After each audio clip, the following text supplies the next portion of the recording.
Добар ден, почитувани, стартува уште една нова телма амбуланта. Петочното издание го реализираме во соработка со клиничката болница Жан Митрев.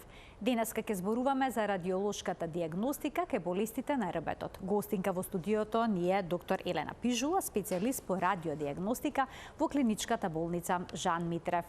За проблемите со рбетот и начинот на кој што може сето тоа да се издиагностицира, ќе дознаете веднаш по рекламниот блок.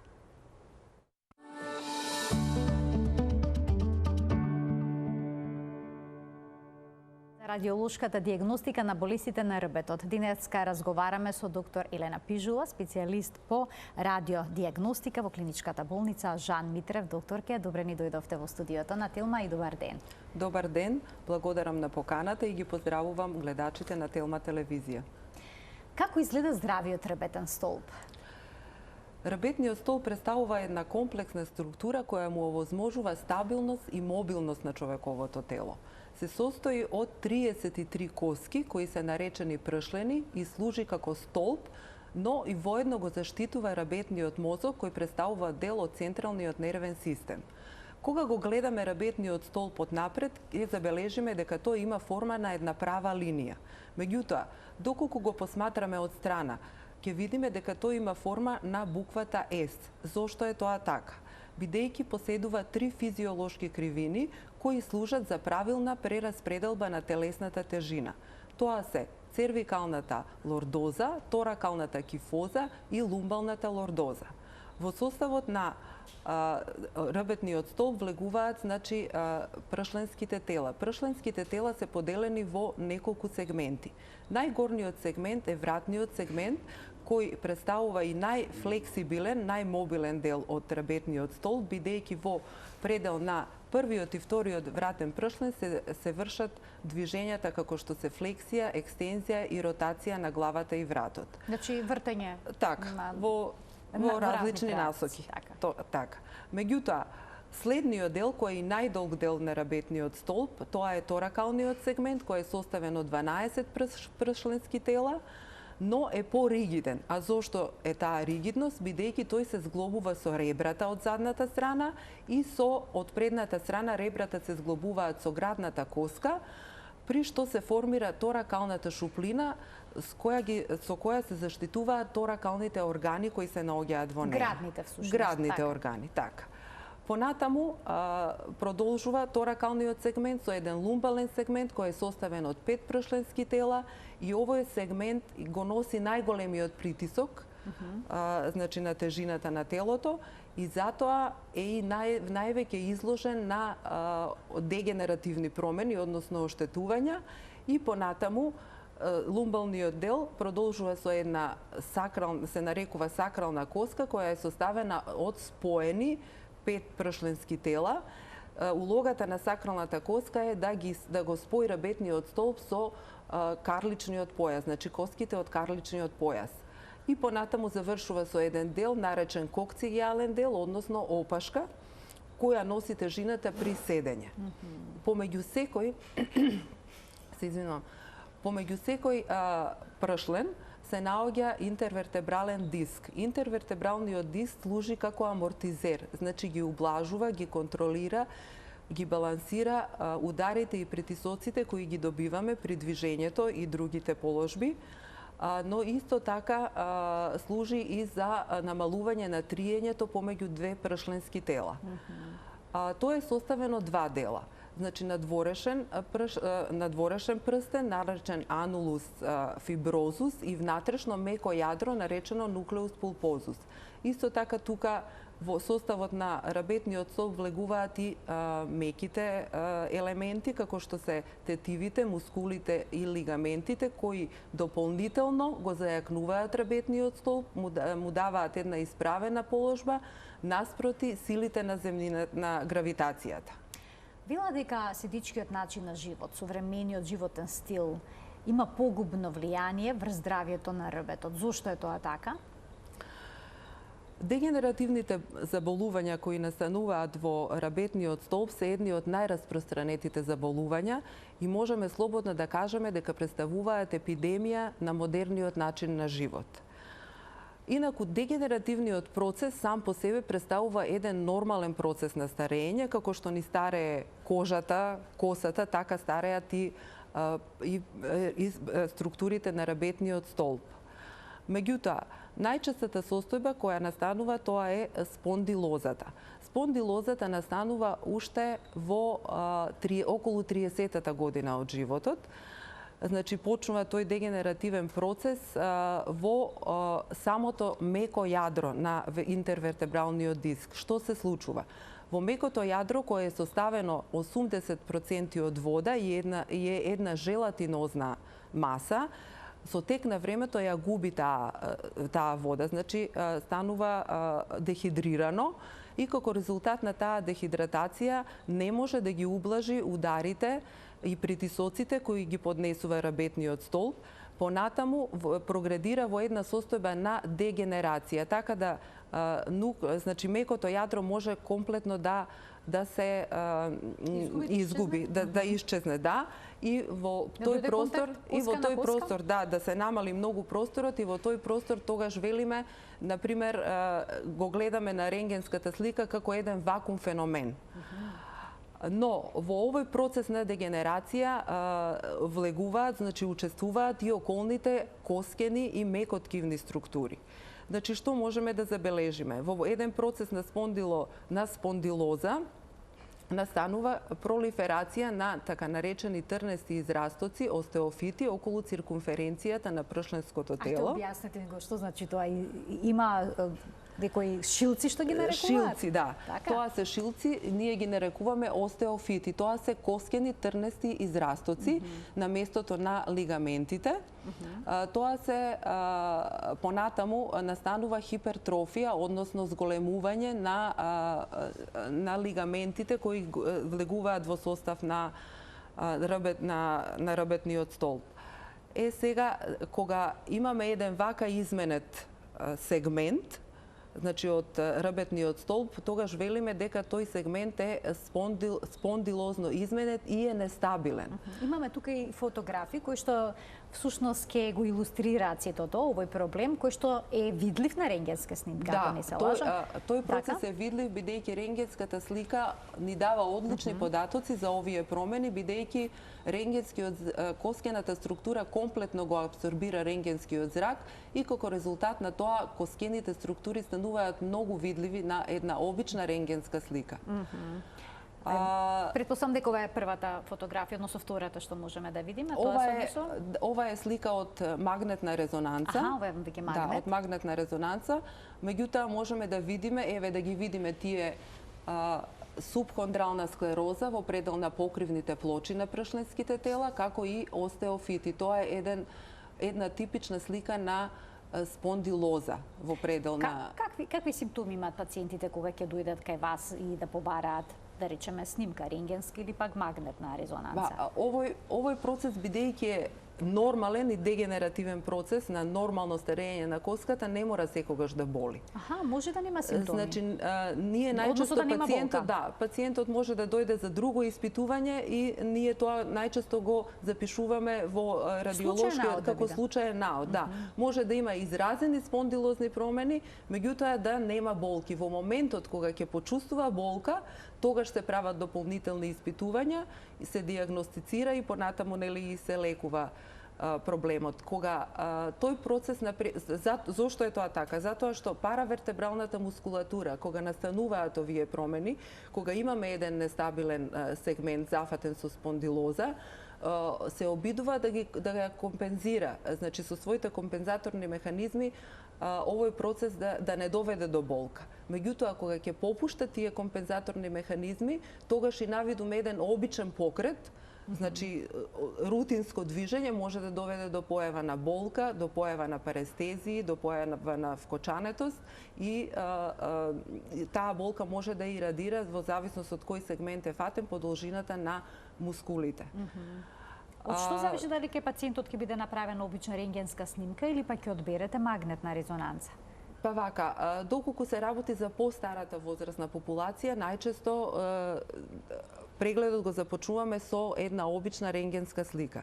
Но доколку се работи за помладата возрастна популација, најчесто радиолошкиот рентгенот, значи обичната рентгенска слика ни е негативен, бидејќи се случуваат промени во дискусите, значи во меките ткива, кои рентгенската слика не може доволно јасно да ги евалуира. Така да, секогаш кога пациентот е над 50 годишна возраст, најчесто почнуваме со обична рентгенграфија и тогаш можеме да ги забележиме сите овие промени, значи една субхондрална склероза на платоата, на ендплатоата на пршленските тела, израстоците кои може да бидат на предниот дел, на задниот дел, понатаму на латералниот дел од пршленското тело. Така да, доколку понатаму тој процес прогредира, тогаш настанува една состојба на спондилоартроза. Што значи спондилоартроза? Тоа значи кога значи се зафатени и малите фасетните зглобови помеѓу пршленските тела. Тоа е всушност остеоартроза, како што се зафатени и големите зглобови, така се зафатени и малите зглобови. И тој сегмент, тоа е видливо, затоа што тој зглобен простор се стеснува, понатаму имаме исто така реакција на зглобот, се деформира и овој сегмент станува уште понестабилен. Значи во овој сегмент може понатаму, доколку состојбата прогредира, да дојде до спондилолиза се вели, значи суплуксација во предел на зглобовите, на малите зглобови и да настане состојба на спондилолистеза, значи померување на пршленското тело кон напред или кон назад. Тоа има градации, значи, доколку пршленското тело е померено за 25 или пола од пршленското тело кон напред и кон назад, и тој сегмент е значаен да се определи, бидејќи тука може да настане спинална стеноза. Ке проговорим и за спиналната стеноза, но претходно јас би се задржала на една состојба која што е релативно честа и за која што многу лица се жалат дека ја имаат како диагноза, а тоа е дискус хернијата. Можеме тука веднаш да ги погледнеме оние фотографии што ни ги испративте, кои што се поврзани со ова страдање на рбетот и на пршлените, односно на дискусите кои што се наоѓаат помеѓу пршлените. Најнапред, зошто се ова? Дали тука старост има некаква улога? Дали седичкиот начин на живот придонесува за волкава за честеност на ова нарушување? Да, како што напоменав, нели, овие дегенеративните процеси се нормални процеси на старење, но постојат фактори кои овие процеси може да ги забрзаат. Тоа што е? Тоа е, например, подолго трајно седење во седечка положба, неправилно држање на телото, подолготрајно стоење, понатаму некои микротрауми што се јавуваат во самиот коска. Што може друго да настане? Зголемена телесна тежина или пак метаболички заболувања, ги наброев како што се остеопорозата, дијабетот, или пак неадекватна зголемена физичка активност која не соодействува со здравствената состојба и со возраста на пациентот. Кога зборуваме за дискус херниите, значи буквално дискус хернијата значи излегување на мекото јадро низ прстенот, значи анулусот, во рабетниот канал. Значи, мекото јадро продира низ пукнатини, наречени фисури, низ ануларниот прстен и влегува во рабетниот канал. Понатаму може да прави компресија на спиналните нерви и на самите нервни структури на рабетниот мозок. Сега постојат неколку 4 всушност стадиуми на дискус хернија. Првиот е најлесен и вториот, и тие се сметаат дека не се потполни дискус хернии. Првите две фотографии? Првите две. Да, сите 4 стадиуми се презентирани. Првиот стадиум се нарекува балџинг на дискот, односно надув на дискот. Кога ануларниот, мекото јадро, значи го притиска ануларниот прстен, но не го пробива. И тоа е најлесен степен. Исто така може да се презентира со симптоми на компресија и понатаму со болка и иритација од болката. Понатаму, вториот степен е протрузија на дискот, кога веќе постојат оштетувања во анулусот, во самиот ануларен прстен, и низ тие оштетувања, односно фисури, навлегува мекото јадро и прави компресија на определен сегмент. Третиот степен на дискус херниите, тоа е екструзијата, кога комплетно мекото јадро поминува низ пукнатините во рабетниот канал. Сега четвртиот, најтешкиот степен е секвестрација, кога веќе мекото јадро нема веќе физички контакт со ануларниот прстен и може да се однесува како слободен фрагмент во рабетниот канал и да мигрира. Значи може да мигрира кон надоле и кон нагоре. Значи тоа се степените на дискус хернијата. Ние во диагностиката... Што користите? Магнет? Во рентген? Златен стандард за диагностицирање на дискус херниите е магнетната резонанца. Зошто? Затоа што дава најдобра визуализација, евалуација и диференцијација на меките ткива. А дискускот, значи мекото ткиво треба да видите дали е излизано, каде, дали е само набабрено или пак истечено, како го нарекувате тоа нагоре надолу? Да, се нарекува и истекување, меѓутоа тоа не е истечено. И тоа што може да се визуализира на магнетната резонанца е исто така во кој правец се движи таа хернијација на мекото јадро. Дали, значи, најчесто, значи, дискус херниите настануваат назад, значи постериорно, на назад. Може да настанат и на напред, но тие не предизвикуваат некои симптоми, но кога ќе настанат кон назад, значи што значи тоа? Прават компресија на структурите, притисок на структурите на рабетниот канал. Зафаќаат некој нерв? И може да проминираат во самиот форамен, односно отворот од каде што излегуваат корените на нервите, на спиналните нерви, и на тој начин да направат, ние велиме, една фораминарна компресија, иритација на нервот или акутно воспаление. Кога ќе поставите таква диагноза, потоа се спроведува одреден третман. Се бара ли од пациентот да доаѓа редовно на магнетна резонанца за да се види дали третманот е ефикасен или не? Колку често по поставувањето на диагнозата пациентот треба да ги прави снимањата со магнет? Со магнетна резонанца доколку постои клиничка индикација, значи кога веќе е диагностицирана дискус хернијата, тогаш доколку е спроведена определена терапија. Значи, тоа клиничкиот лекар знае. Ако е спроведена, значи, ако пациентот посетил физијатар или киропрактичар или правил некои подолготрајни вежби, доколку сака клиничкиот лекар бара, значи индицира да се види дали во тој дел веќе дискус хернијата е во кој стадиум е, во кој степен, или пак мекото јадро, значи, исто има карактеристика да се ресорбира, значи да се повлече во првобитната состојбата да се реши. Да, може, затоа се советува кога имаме акутна болка, значи акутни симптоми, пациентите да мируваат, значи се лекува со аналгетици и мирување, во акутната фаза не се применува физикална терапија. Така да мекото јадро со текот на времето може да се намести, значи да се врати во една првобитна положба и пациентот веќе да ги нема тие симптоми што ги имал. Инаку во лекувањето на акутната иритација која настанува како резултат на дискус херниите, ние на радиологија работиме една процедура, се нарекува перирадикуларна терапија. Тоа ја работи интервентен радиолог и тоа е минимално инвазивна метода која се работи под контрола на компјутеризираната томографија.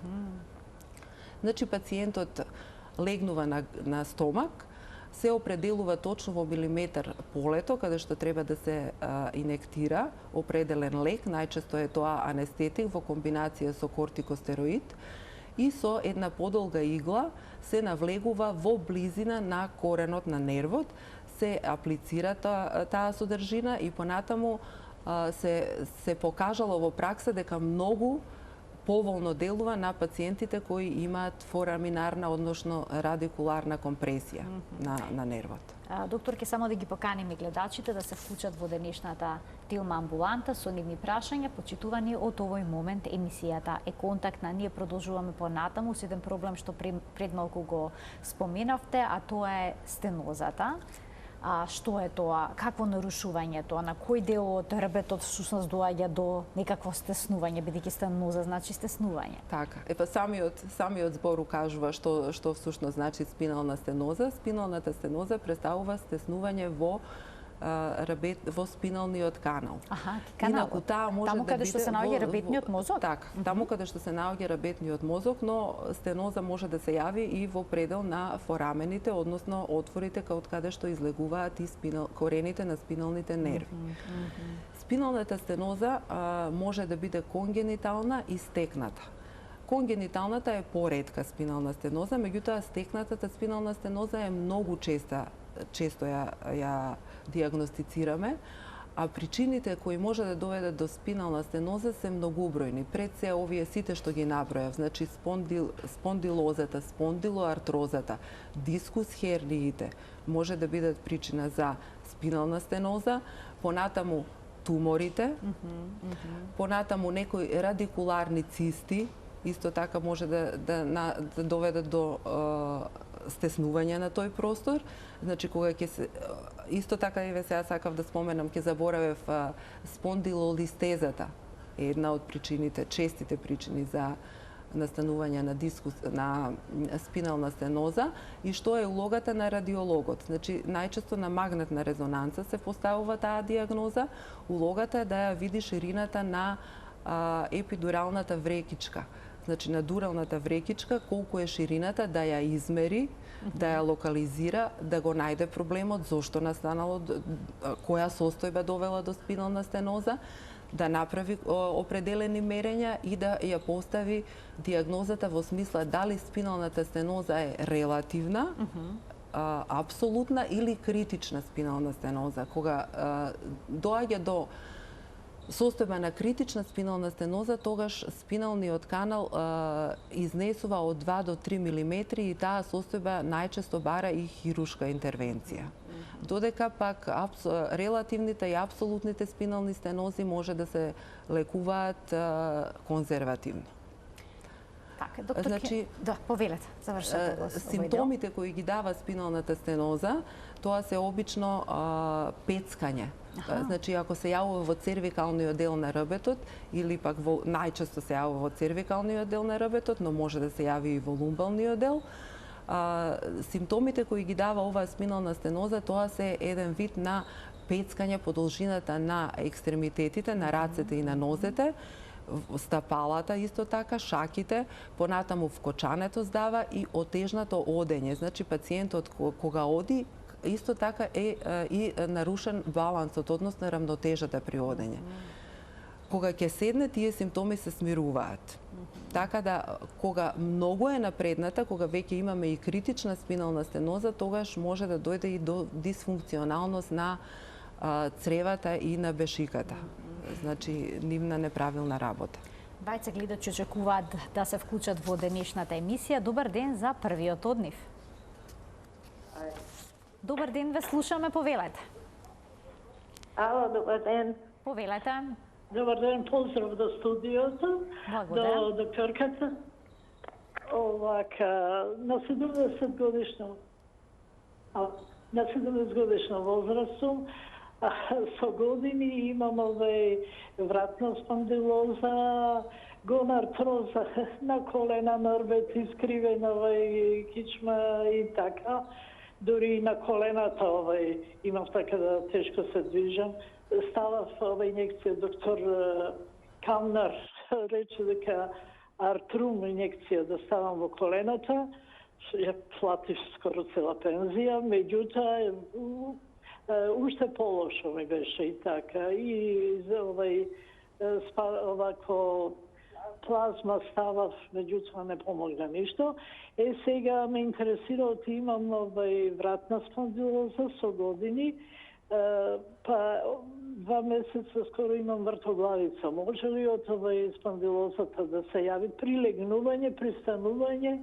Тоа трае негде 2-3 минути и така, меѓутоа многу непријатно се осеќам. Така, ви благодарам за вклучувањето во програма и за прашањето, го разбравме, само да земете предвид дека денешната гостинка е радиодиагностичар и таа всушност зборува за методите со кои што можете да се постави диагноза за одреден ваш проблем. Но во секој случај, претпоставам дека можете да дадете одговор, дали можеби вртоглавиците се последица. Цервикалната спондилоза, како што кажа пациентката, значи има долгогодишен процес на тие дегенеративни промени. Вртоглавицата е една од честите симптоми кога се работи за спондилоза во предел на погорните пршлени, значи од ниво на C1, C2, C3, тогаш вртоглавицата може да биде еден од симптомите, секако е непријатен симптом. Терапијата, како што знаеме, е во почетокот секогаш конзервативна, значи со лекови, со аналгетици, антиревматици и со физикална терапија, меѓутоа кога тоа конзервативниот третман нема да даде одговор, тогаш секогаш се оди на хирушка оперативно решавање на проблемот. Пред да го вклучиме следниот гледач, само би сакала да ве прашам во однос на гонартрозата, значи артрозата на колената. Какви снимки се прават за да се утврди колку е штетена раскавицата на зглобот? Обична рентген снимка се прави. Само со обичен рентген се гледа. На обичната рентгенска снимка може да се видат сите промени на зглобовите. Значи, кога постои една гонартроза, најчесто имаме стеснување на зглобниот простор, што можеме одлично да го забележиме на радиограмот. Понатаму имаме зашилување на тие интеркондиларни еминенции, на рабовите, значи на зглобните површини се јавува таа една субхондрална склероза и сите тие елементи, кога ќе ги анализираме и кога ќе ги диагностицираме, кажуваме дека пациентот боледува од една гонартроза. И сега имаме различни степени на гонартроза, кога, како и кај сите други зглобови, кога имаме намалување на зглобниот простор, но не толку значајно, кога зглобните површини не се изменети, до степени кога веќе тие постои една деформација на зглобот. Тогаш зборуваме за една деформантна гонартроза или спондилоартроза или како што третманот на вистина дава помали резултати. Како што спомена и гледачка. Тогаш веќе нели се пристапува и кон хирургија, да. Уште еден гледач ке вклучиме. Добар ден. Ало, добар ден. Повелете, во програма сте. Дали сум на линија јас? Да, ве слушаме, во програма сте и го очекуваме вашето прашање. Прашање, големо е прашањето, одговор може да се најде. Имам проблеми со комплет со работниот стол. Бех во штит на снимка за магнетна резонанса, бех неврохирургија во Скопје. Имам проблеми со L3, L4, L5 и S1. Имам вртоглавица и навеени пршени на врато и ми многу стега меѓу раменјата и комплет вртоглавица. И фаќаме некоја си паника, како страх ме фаќа, а не знам од што. Така, па сега ви интересира што би можело ова да биде. Ви благодарам за вклучувањето во програма. Можете ли да дадете некоја насока, консултација во однос на случајот, во однос на што се жали гледачот? Конкретно кај пациентот, значи имаме една прогредирачка состојба, значи не е само на цервикалниот, туку и на лумбалниот дел од ребетот. И кај овој пациент, не знам дали направил, ние правиме едно скрининг испитување, се нарекува Total Spine или евалуација на целиот ребет на магнетна резонанца. И тогаш точно ги определуваме сегментите и нивоите, на кои нивои, до каков процес на дегенерација дошло, значи дали на кои нивои постои дискус хернија и во консултација понатаму со ортопед или неуролог или неурохирург го упатуваме за решавање на проблемот. Исто така сакам тука и да споменам дека што напоменав претходно, интервентниот радиолог кај нас ја работи таа процедура, перирадикуларна терапија, Значи, на радиологија се работи и сите пациенти што имаат вакви акутни состојби, каде што не може, или хронични болки, може да се направи и дава многу одлични резултати. Значи, некогаш треба да се повтори за 2-3 недели, меѓутоа, најчесто и со една терапија симптомите исчезнуваат, да. Да проговориме за фрактурата на пршлените на ребетниот столб. Многу жени имаат остеопороза. Колку често кај оние жени кои што остеопорозата е во напредната фаза, доаѓа до спонтани фрактури, односно кршеници на пукнување на пршлените на ребетниот столб? Па остеопорозата представува едно генерализирано метаболичко заболување, каде што имаме една губење на минералната коскена густина. Заради губење на минералната коскена густина настанува во самата структура на коската разредување на коскените гредички. Заради тој процес коската е многу повеќе подложна на и при мали трауми, многу повеќе е подложна на фрактури. Најчести фрактури, на компресивни фрактури, настануваат во предел на лумбалниот или на цервикалниот дел на ребетот, но може да се случат и на торакалниот дел на ребетот и да направат едно искривување и намалување на висинскиот промер на...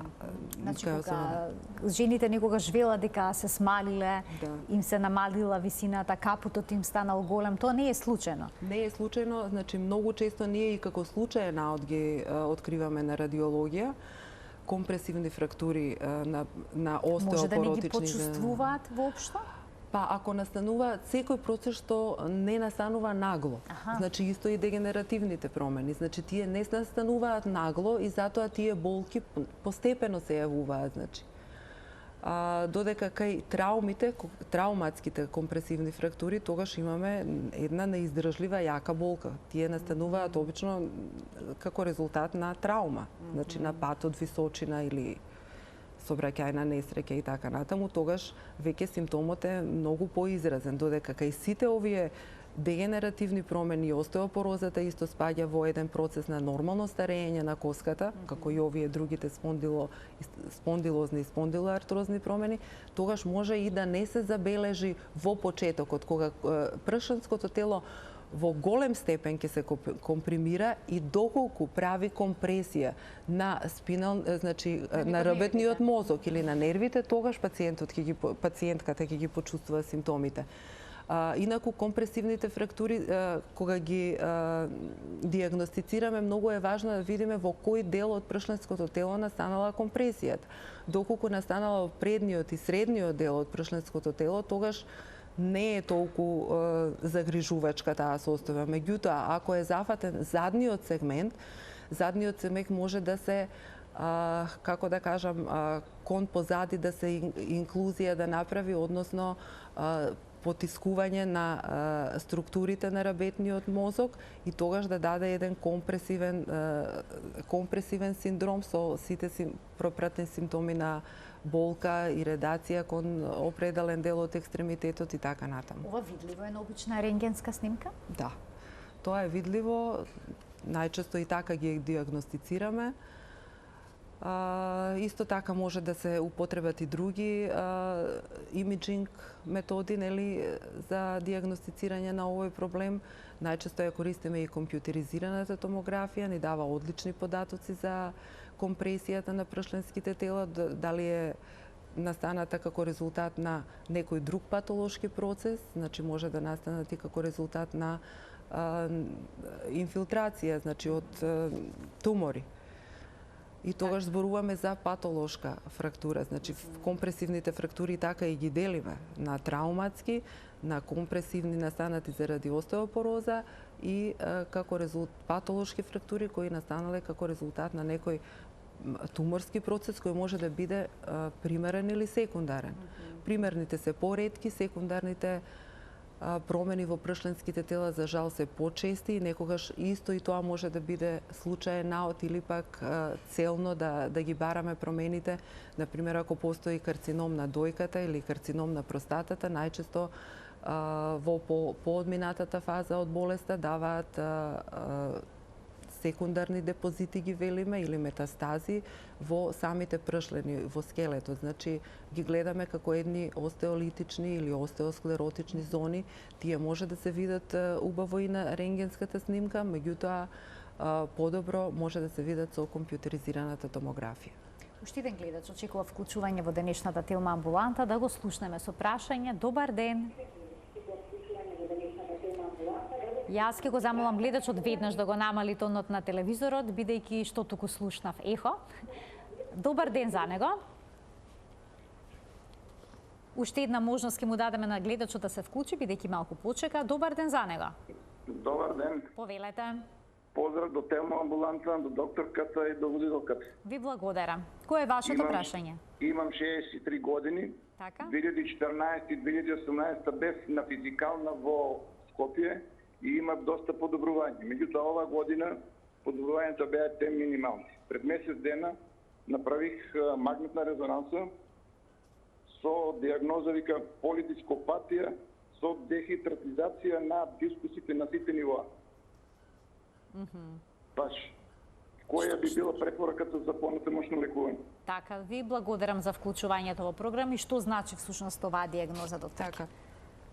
Значи, како нели претходно што напоменав, кај постарите луѓе најчесто настанува тој процес на дехидратација и дегенерација на интервертебралниот диск и тогаш таа состојба ја нарекуваме дископатија. Кај пациентот, како што слушнав, кажа дека има полидископатија, значи на повеќе нивои е забележана тие дегенеративни промени на самиот интервертебрален диск и повеќе нивои се нестабилни, значи на повеќе сегменти се нестабилни, бидејќи напомена дека се работи за една полидископатија. Затоа и болките, значи пациентот, како што кажа, ги чувствува различно мигрирачки, има периоди на стабилизација, па периоди на повторно која ги чувствува, бидејќи тој рбетен столб е изменет. Структурата и морфологијата на тој рбетен столб е изменет, како резултат на тоа настануваат тие проблеми кои некогаш со физикална терапија успеваме да ги стабилизираме. Значи да подолго еден временски период да не дојде до повторни епизоди на болка, но ете, како што кажа пациентот, постојат тие рецидивирачки промени и болки и тие пациенти треба почесто да прават радиолошки исследувања, значи баш кај овие пациенти се препорачува контролни магнетни резонанци за да се види до кој степен е прогресијата и дали постои некои поголеми оштетувања, како што споменав кај спиналната стеноза, доколку постоја некоја критична спинална стеноза, понатаму да се решава и на друг начин проблемот. Уште еден гледач очекува да постави прашање во денешната емисија. Добар ден. Добар ден за следниот гледач. Ве слушаме. Да, вие сте на линија, повелете. Поздрав до вашата емисија. Поздрав до докторката. Сакам да кажам, пред неколку дена имав повреда, паднав, се клизнав и едноставно на кичмата паднав на грбот. И нормално бев на лекар, бев на снимка, ми направија рентген, неколку слики и ми направија магнетна резонанса.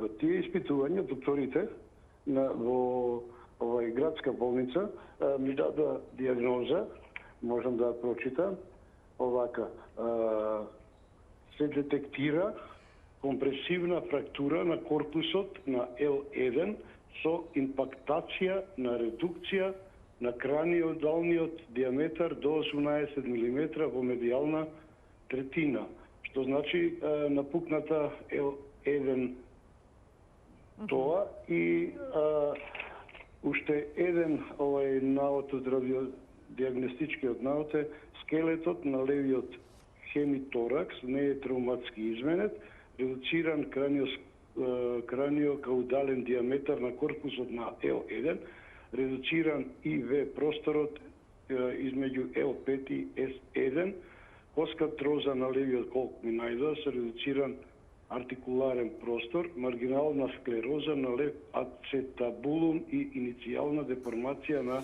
главата на левиот фемур.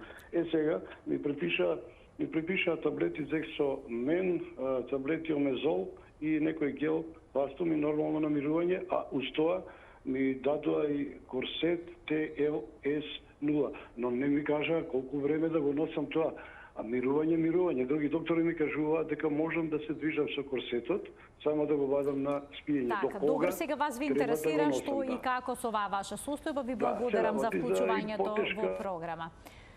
Повелете, докторке. Еве, како што напомена пациентот, значи тој има една трауматска компресивна фрактура како резултат на пат. Да. И тоа што претходно го напоменав, значи е во медијалната третина, прочита пациентот, значи во делот од пршленското тело каде што не дава проблеми со движењето. Инаку, доколку било во задниот сегмент, тогаш можело да настане компресија на рабетниот столб и пациентот немало да може би и да се движи.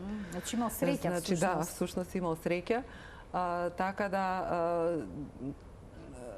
видовме, прочита, мислам дека има и други дегенеративни заболувања, коксартроза нешто прочита и така натаму.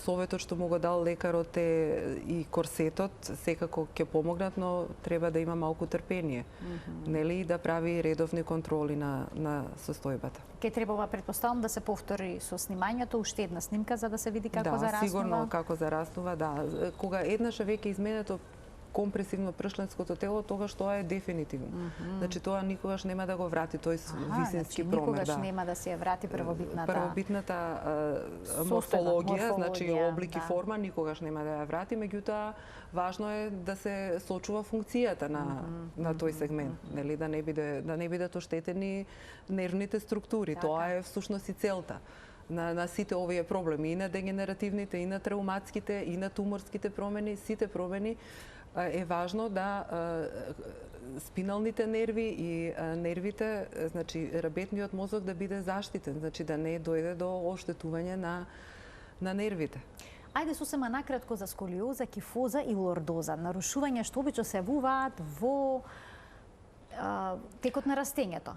Да, најчесто се јавуваат во текот на растењето, може како возрастни да добиеме едно вакво нарушување на рабетот? Може да добиеме, значи тие се најчесто кога се јавуваат во периодот кога децата растат, значи во една адолесцентен период, тогаш зборуваме за идиопатска сколиоза или кифоза.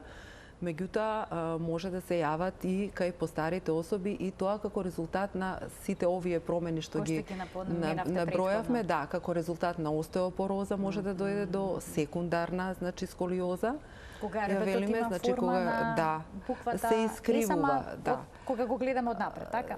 Кога го гледаме, значи тоа е бочно, значи странично искривување, и тоа може да го забележиме на рентгенската слика кога ја правиме, го опфаќаме целиот, всушност ни треба едно панорамско снимање за да го опфатиме целиот рабет.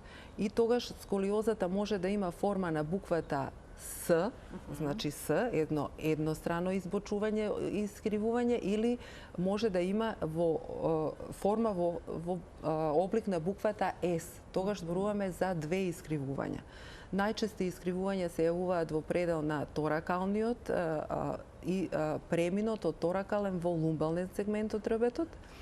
И што е задачата на радиологот? Значи радиологот кога ќе ја констатира тоа искривување, постојат посебни агли, значи мерења кои се прават и се одредува степенот на сколиоза. И со тоа и се определува и терапијата, доколку тој агол, всушност аголот на сколиозата, Кобов агол ние го нарекуваме, доколку е поголем од 40 степени, тогаш се советува и хируршка интервенција, но доколку е 20 до 20 или од 20 до 40, тогаш проблемот се решава со корективни вежби, со носење на корсети и така натаму. Инаку не мора секогаш да даде болка, но најчесто децата во текот на кога ги имаат овие проблеми, најчесто се жалат на болки определени во грбот. Кога детето ќе дојде на преглед, значи на тие систематски прегледи, најчесто се откриваат овие деформитети. Можеме да забележиме асиметрија во рамото, значи во држењето на рамото, да, понатаму лопатките како ги велиме, значи лопатките не асиметрија во предел на лопатките или една како да ја кажам, грбка во предел на рбетот и сите тие слабинските бразди исто така може да бидат асиметрични и сите тие знаци во еден клинички преглед ни укажуваат дека се работи за најверојатно за сколиоза. Кифозата пак настанува во предел на торакалниот сегмент, значи тоа е едно подгрбавување. Значи подгрбавување и децата, односно адолесцентите во таа возраст имаат една специфично држање на телото, значи со главата и рамењата кон напред. Сега, покрај тоа што имаме генетски фактори за настанување на овој деформитет, секако и стилот на живење. Современиот начин на живот, всушност има улога голема огромна улога има во развојот на деформитетите и разните болести на рбетниот столб. Доктор Пижулова, ви благодарам многу за вашето денешно гостување и за деталните појаснувања во однос на радиолошките дијагностики поврзани со болестите на рбетот. Ви благодарам и на вас. Почитувани, ова беше уште една емисија реализирана во соработка со клиничката болница Жан Митрев. Ви благодарам за вниманието со кое што не следевте. Имајте пријатен ден.